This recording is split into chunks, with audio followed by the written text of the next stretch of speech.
Mostly बच्चों को लगता है कि हम एग्जाम में थ्योरी क्वेश्चन में कुछ भी लिख कर आ जाएंगे तो हमें मार्क्स मिल जाएंगे, but let me tell you this very clearly कि ऐसा नहीं होता है। अगर तुम आंसर को प्रॉपर स्ट्रक्चर्ड फॉर्मेट में नहीं लिखते हो तो तुम्हें मार्क्स नहीं मिलते। अगर फॉर्मेट सही है, आंसर सही है, चाहे वो थोड़ा शॉर्ट भी है, तुम्हें फुल मार्क्स मिलेंगे। इसलिए वेलकम टू ब्रेको and I hope you have seen my first video about how to write a perfect numerical question, and I have come up with another video about how to write a perfect theory question. अब मैंने एक generic question लिया है जो कि class 11th and 12th economics students को समझ आ जाएगा, तो तुम देख लो how to write it in a perfect manner. And also please note that it's not specifically for class 11 and 12 students, it's for everybody. I am going to explain a way कि एक structure में हम कैसे question को लिख सकते हैं so that it becomes very clear in your mind also and it comes out good on paper also.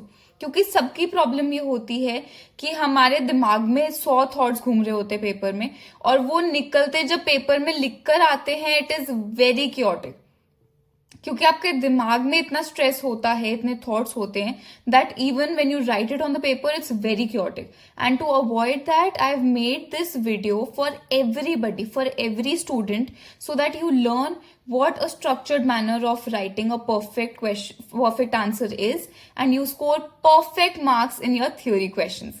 So without wasting any time, let's proceed. Okay, so चलो स्टार्ट करते हैं. First we'll start with what is meant by inflation. सबसे पहला मेरा ये question है, inflation क्या होता है? Explain any two causes of inflation. इसका मतलब ये है, मैं इसको पेपर में मार्क कर लूंगी ताकि ये मेरे दिमाग में चले जाए कि मुझे टू कॉजेज ही लिखने हैं, इसके अलावा मैं कुछ ना लिखूं. इसके बाद हम लिखेंगे answer 1 which is very very important, and next we'll write the definition. क्योंकि जो भी क्वेश्चंस हैं अगर वो हमसे मांग रहे हैं what is meant by inflation, तो उसमें पहला स्टेप है टू डिफाइन. यहाँ पे तुमने डिफाइन कर देना है. एंड ऑल्सो कोई इनडायरेक्ट क्वेश्चन आता है तो उसमें भी अगर तुम्हारे पास डेफिनेशन इन हैंड है, you need to give one beginning line which 90% of the times is a definition. ठीक है, तो मैंने डेफिनेशन लिख दी. इसके बाद it leads to fall in purchasing power of money. You will write 1 to 2 extra lines.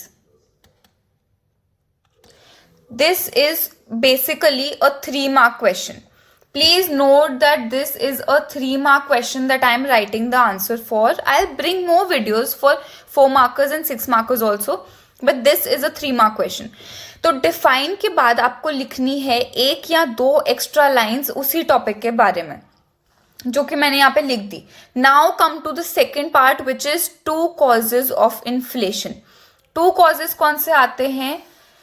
First one I have mentioned very clearly. I am not randomly blotting out on the paper. मैंने यहाँ पे clearly लिखा है number 1 point and number 2 point. इसमें कोई confusion नहीं है. Teacher सामने देखेगी तो उसको दिख जाएगा कि नंबर 1 एंड नंबर 2 पॉइंट्स हैं कॉजेज के, जो कि 2 पॉइंट्स मांगे हैं. You can write 3 if you have time, but 2 तो दिखने ही चाहिए. Then it is inflation occurs when aggregate demand increases more than aggregate supply, and I have also given an example क्योंकि यहाँ पे example की possibility थी.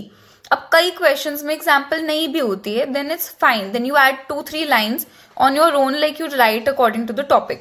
But यहाँ पर मेरे पास example थी तो मैंने एग्जाम्पल यहाँ पर लिख दी. If people have more income and demand more goods prices rise. ठीक है, तो वो इन्फ्लेशन वाली सिचुएशन बता दी. नेक्स्ट मैंने दूसरा उसका कॉज दिया. I will not dig deep into the causes क्योंकि अभी मैं वो समझा नहीं रही हूँ. I am explaining you the pattern. 2 लिख दिए मैंने, दोनों के कॉजेज एक एक लाइन में बता दिए, एंड देन एक एक लाइन में मैंने फॉर एग्जाम्पल उसकी एग्जाम्पल लिख दी. ठीक है, done, got it. And now in the end what you will do is, let me mark example for you. In the end what you will do is give a concluding line which is very important.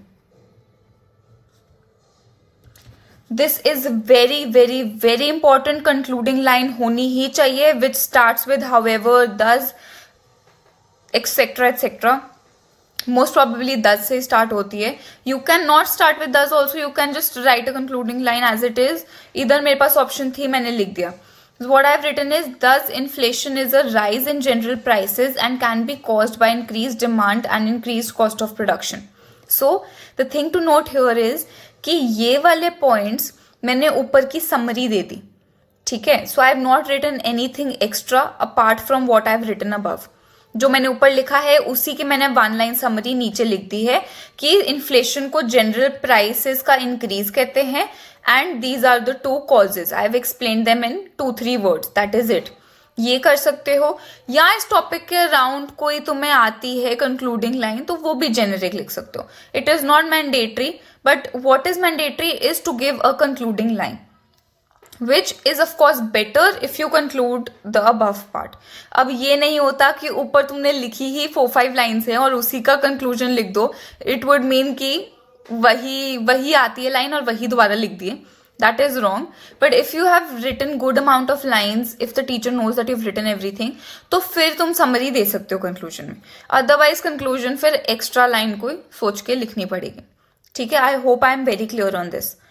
इसके बाद हमें लगता है answer complete है, but this will not fetch you as many marks as you would have thought, क्योंकि अभी तक teacher को देखकर क्लैरिटी नहीं हो रही.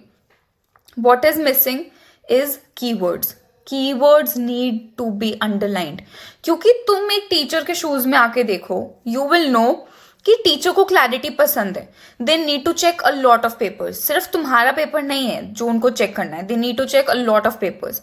तो जब उनके सामने आता है, दे वुड प्रेफर कि मुझे मेन कीवर्ड्स दिख जाए and I get done with the question, क्योंकि trust me nobody likes checking the papers, ठीक है. So if you make it easy for them you will score great.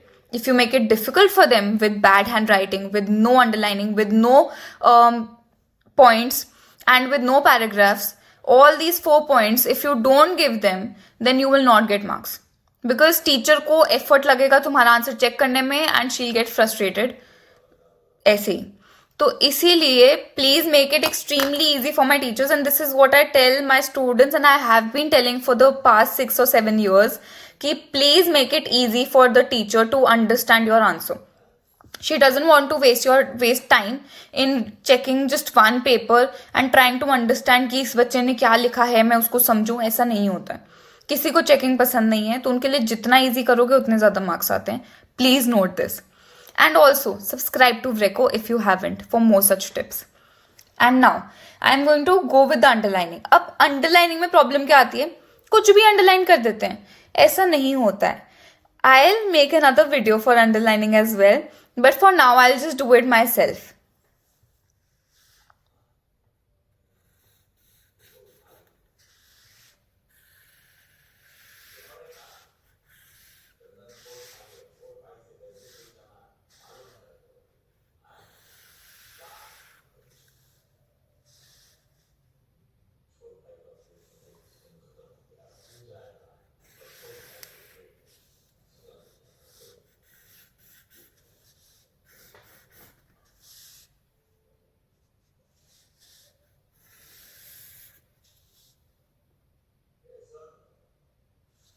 Okay, I'm done. And please remember, underline with a blunt pencil always, ताकि वो picture तुम्हारे underlining with a blunt pencil always, ताकि वो ज़्यादा bright दिखे and teacher can clearly see it. And also, this is the underlining that I've done. ज़्यादा words underline नहीं करने हैं. Max you have 3 to 4 words to underline, which are very important. ऐसा नहीं है पूरी line underlines करते रहना. That is very wrong. पूरी lines underline नहीं करते हैं. And I'll make a video if you want. You can let me know in the comments. I'll make a video on how to underline perfectly. And also I can make another video about a 4-marker question, a 6-marker question, or any specific question you have in mind. You can give me that question in the comments below, and I'll of course solve it for you. Do subscribe to Vreco and wait for the next video.